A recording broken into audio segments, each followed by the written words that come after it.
జగిత్యాలలోని మోతేపాటి కార్యాలయంలో ఎమ్మెల్యే సంజయ్ కుమార్ విలేకరుల సమావేశంలో మాట్లాడుతూ జగిత్యాలకు చిన్నదైన కేంద్రీయ విద్యాలయం ఇవ్వడం ఏంటి, నవోదయ ఎందుకు ఇవ్వలేదు అని ఎంపీ అరవింద్ నిలదీశారు. బీజేపీలోకి వెళ్లాల్సిన అవసరం లేదు. మొదటి నుండి మా కుటుంబం కాంగ్రెస్ కుటుంబం. అందులో అవకాశాలు లేకపోవడం వల్ల బీఆర్ఎస్ లోకి వెళ్లాను.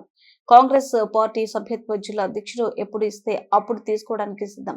కుల మతాల పేరుతో దేశాన్ని నడుపుతాను అంటే కుదరదు. కేంద్ర ప్రభుత్వ విధానాల వలన రూపాయల విలువ ఈ రోజు పతనమవుతుంది. ఎంపీ అరవింద్ కింద మేం పని చేస్తామనడం సరికాదు. ఆయనతో కలిసి పనిచేస్తున్నాం. ఎంపీ మాట్లాడిన మాటలు ఆయన విజ్ఞతకే వదిలేస్తున్నా. మీ ముఖ్యమంత్రికి చదువు రాదు అని ఎంపీ అంటున్నాడు. మేం కూడా ప్రధాని ఛాయ్ అమ్మాడు అనవచ్చు, కానీ అలా మాట్లాడడం సంస్కారం కాదు. దేశ పౌరునిగా ప్రధానిని గౌరవించాల్సిన బాధ్యత మనందరిపై ఉంది. జగిత్యాలలో ఎక్కడ దాడులు జరిగినా నన్ను కారణంగా చూపడం సరికాదు. అన్ని పార్టీల వారు రాజకీయంగా నన్ను ఎదుర్కొనేలేక తప్పుడు విమర్శలు చేస్తున్నారు.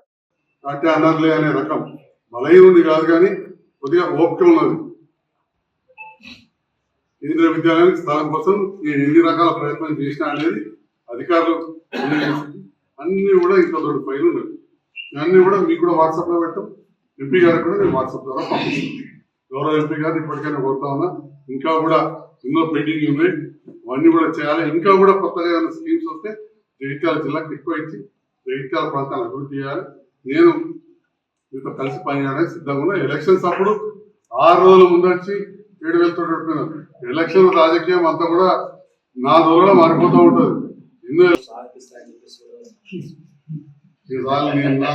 33 ఏళ్ళు కాదు, నాకు 63 ఏళ్ళు ఉన్నాయి.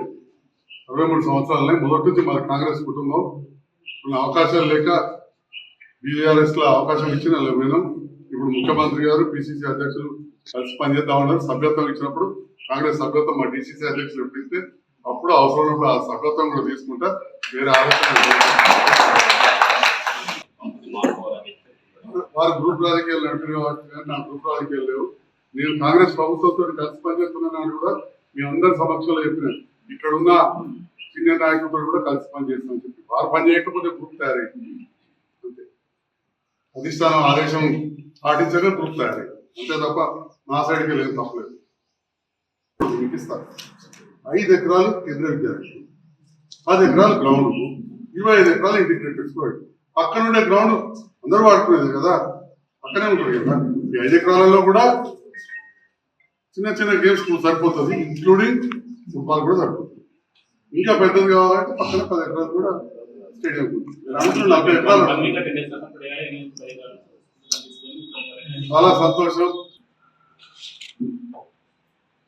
2 రోజుల క్రితం గౌరవ పార్లమెంటు సభ్యులు అరవింద్ గారు జగిత్యాల పట్టణానికి వస్తూ చెలిగల్ ఫామ్గా పిలువబడే వాలంటరీ సందర్శించి అక్కడి నుండి జగిత్యాలకు వచ్చి ప్రెస్ మీట్ ఏర్పాటు చేసి కేంద్రీయ విద్యాలయానికి స్థల సేకరణలో ఎమ్మెల్యే గారు మంచిగా ఇస్తలేరు, దానికి బదులుగా వేరే చోట్లలో నాకున్నప్పుడు అంతరంగాడు అంతరంగా తోట దగ్గర చూపెట్టారు, ఇంకో దగ్గర చూపెట్టుకుంటా కాలయాపన చేస్తున్నారు. నేను ఇప్పుడు కాంగ్రెస్ ప్రభుత్వంతో కలిసి పనిచేస్తున్నా, సభ్యత్వం తీసుకోలేదు. తీసుకుంటే అప్పుడు పార్టీ ఇస్తే అప్పుడు నాకు ఇష్టమైతే ఆలోచిస్తాను. అంటే ప్రధానంగా కేంద్రీయ విద్యాలయానికి అడ్డం పడ్డారని చెప్పి అరవింద్ గారు మాట్లాడడం అనేది ప్రతి అబద్ధం. నేను తీవ్రంగా ఖండిస్తాను. రెండవది, ఉత్తమ్ కుమార్ రెడ్డి గారికి నాకు మధ్యలో అంటే వారికి మధ్యలో నేనేదో ఆనందం చూస్తున్నానంటే వారిని స్థలం రావడం ఆ డిపార్ట్మెంట్కి సంబంధించిన ఏది పడుతుంది మాట్లాడచ్చు. దానికన్నా ట్యాక్స్ ఉందా ఏమైనా ఉందా మన ఇష్టం. మోర్ వచ్చింది కదా మాట్లాడుతూ చాలాసార్లు చాలా మాట్లాడారు. కులాలు మతాల పేరు మీద ఈ దేశాన్ని నడుపుతామంటే నడవదు. కులాల మతాల పేరు మీద నడిపే ఆలోచన. అందుకే ఇవాళ రూపాయి విలువ ఎక్కడ పడిపోయిందో ఆలోచన చేయండి. ఇవాళ జగిత్యాల ప్రాంత అభివృద్ధి చేస్తే ఈ మాటలు అన్నారు. నేను అడుగుతా ఉన్నా, మరి మీ ద్వారా గౌరవ ఎంపీ గారి ద్వారా గిరిజన శాఖ కేంద్ర మంత్రి జోలవరం గారు కావచ్చు, సహాయ మంత్రి గారు కలిసి ఆర్టికల్ 275 కింద తెలంగాణ రాష్ట్రానికి గిరిజనులకు హక్కుగా కింద రావాల్సిన నిధులు ఇవ్వమని అడిగినాం. మీరే సహకరించి తీసుకెళ్ళలేదు. మీరు అన్నారు నా కింద ఏడవరు పనిచేస్తారు. కింద కాదు, మీరు పార్లమెంట్ సభ్యులు, మేము శాసనసభ్యులు, మీతో కలిసి పనిచేస్తాం. నా కింద అన్నారు. ఓకే, మీరు పెద్దవి, మీరు ఏదైనా మాట్లాడతారు, మీరు ఆవేశపరులో లేకపోతే మీరు ఏదన్నా నడుతుంది అనుకుంటారో అది వారి ఇష్టం. వారి విజ్ఞత వదిలేస్తున్నాం. వారు కించపరిచే విధంగా మాట్లాడిన విజ్ఞత వదిలేస్తాం, ఏకవచనంతో మాట్లాడిన విజ్ఞత వదిలేస్తాం.